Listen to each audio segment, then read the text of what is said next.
Welcome back to my channel, Miss Personal Finance, where we are budgeting our way to financial freedom. In today's video, we are going to go over how we plan on saving $5,000 in 2025. So for 2025, one of our 5 goals was to save an additional $5,000. Now, I am a huge proponent of paying yourself first, whether that's savings or investments, because your future self will thank you when you need to draw on that money.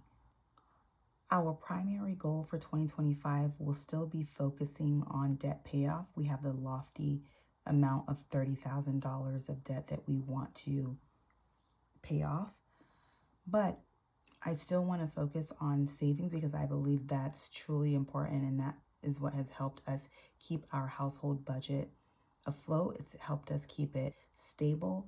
And also it has come in handy, especially this summer when I was on a leave of absence from work and we pulled on our savings to kind of make up for the difference in inflow that we normally had. Essentially, there was very little impact to our monthly budget, although our savings did take a hit.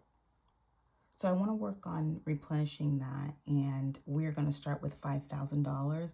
I know some people only save up $1,000 for an emergency fund, but for us, $1,000 is usually not even enough for one emergency, let alone several back-to-back ones. So we feel a little bit more comfortable with a $5,000 emergency fund, and that's what we're going to be working on in 2025.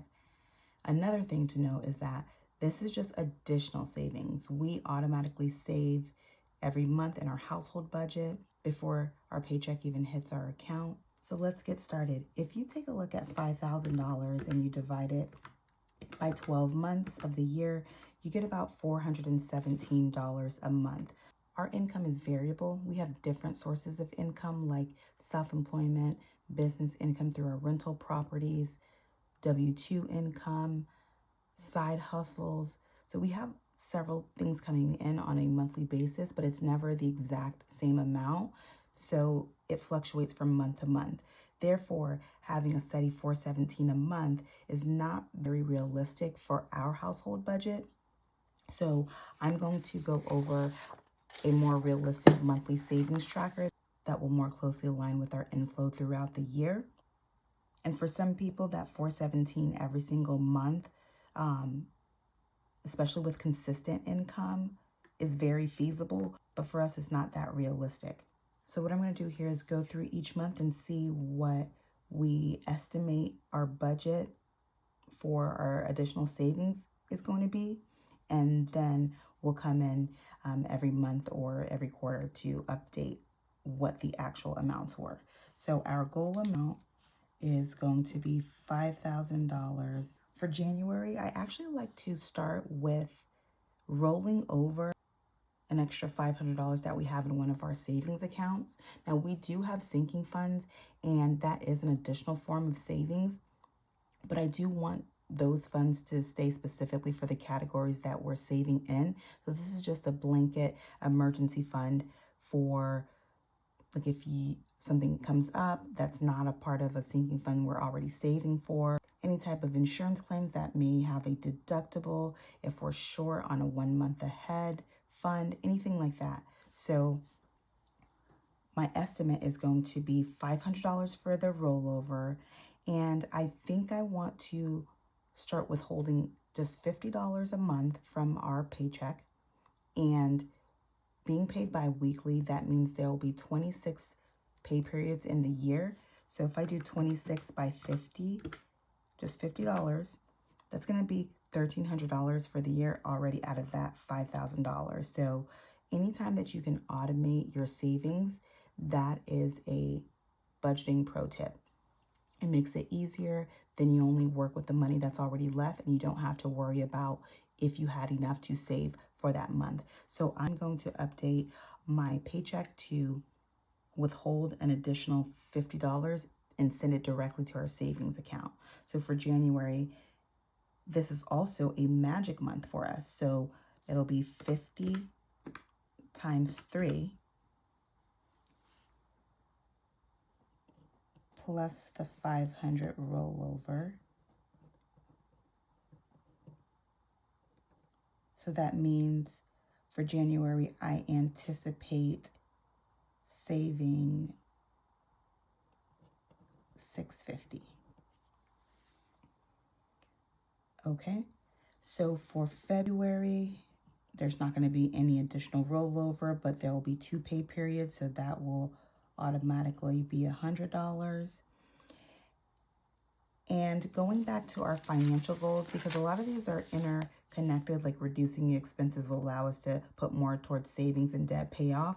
I've already completed our debt payoff plan for 2025, and you'll see in some of those months we're paying additional, like hundreds of dollars additional towards debt. So for the months where we are just paying a base amount of about $1,800, I'm going to use those months to put a little extra towards our savings goal, because I don't want to overwhelm ourselves on the months that we are using our additional income to pay more towards debt and then also paying more towards savings. So that will be slightly overwhelming. So we're going to use those off months to contribute to our savings. So in February, because we're going to be going a little extra on debt, we're not going to go too much extra on savings, and we're just going to add $200.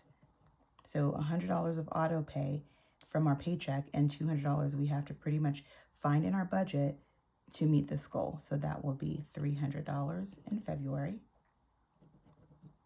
In March, this is going to be the same, just the auto pay from our paycheck and finding an additional $200 in our budget, whether that's decreasing expenses or finding more income.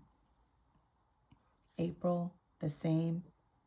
So this just means that we're going a little heavier on debt for that month, so savings won't be as intense. But when we go over to May, where we're not spending as much toward debt, we'll have our 2 pay periods of our auto pay, plus we'll have to find an additional $500 in our budget. So that will be $600 for May. June goes back to, I guess this will just be a regular month, 2 paychecks at $50 a month and finding an additional $200.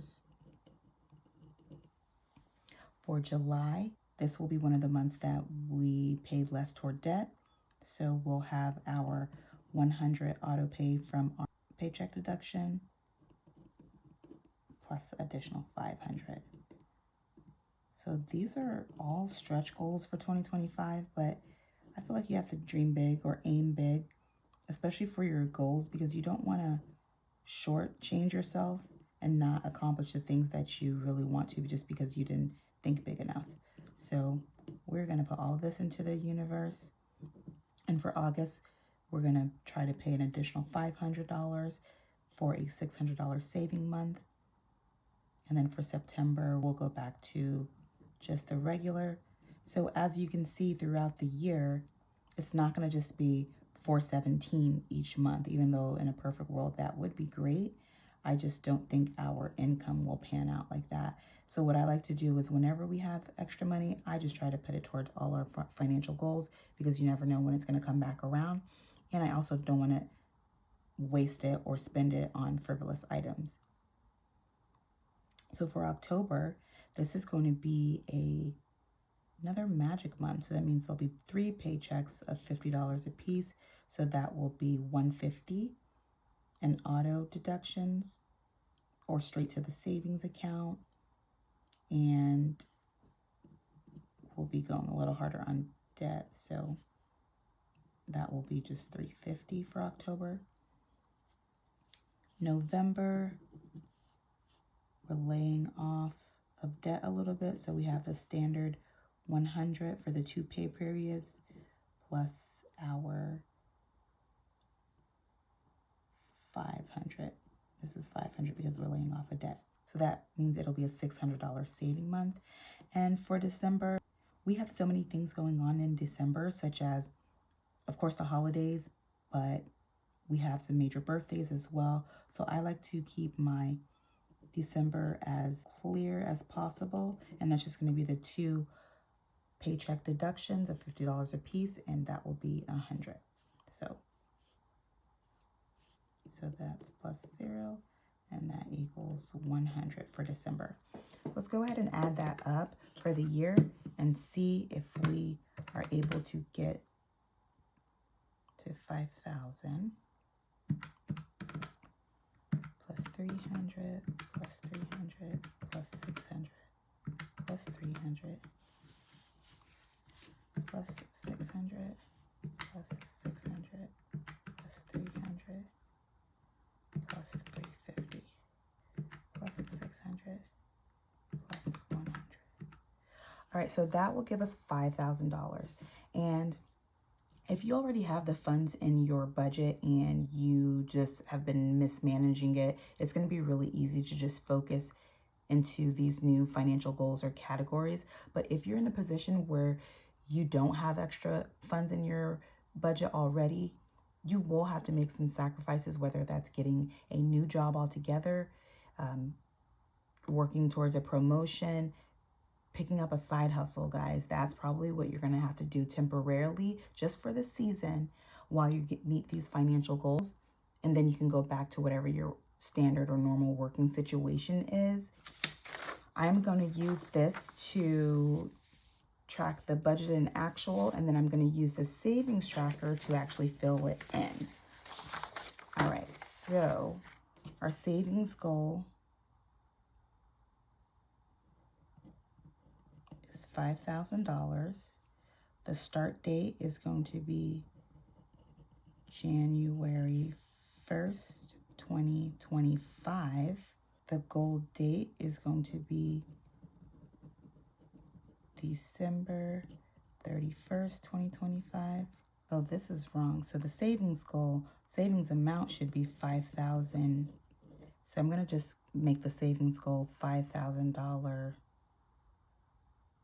emergency fund. Okay. So if this is 1, 2, 3, 4, 1, 2, 3, 4, 5, 6. Okay, so this is 25. So 5,000 divided by 25. So each one of these dollar signs is $200 a piece.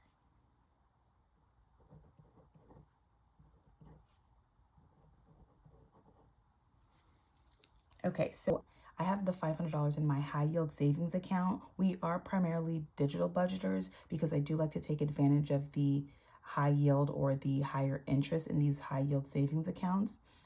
So I keep the money in there and I build it up until we're ready to use it, and we earn a little bit of interest on it at the end of the month. So it's a win-win situation. All right, so I'm going to use our highlighters here.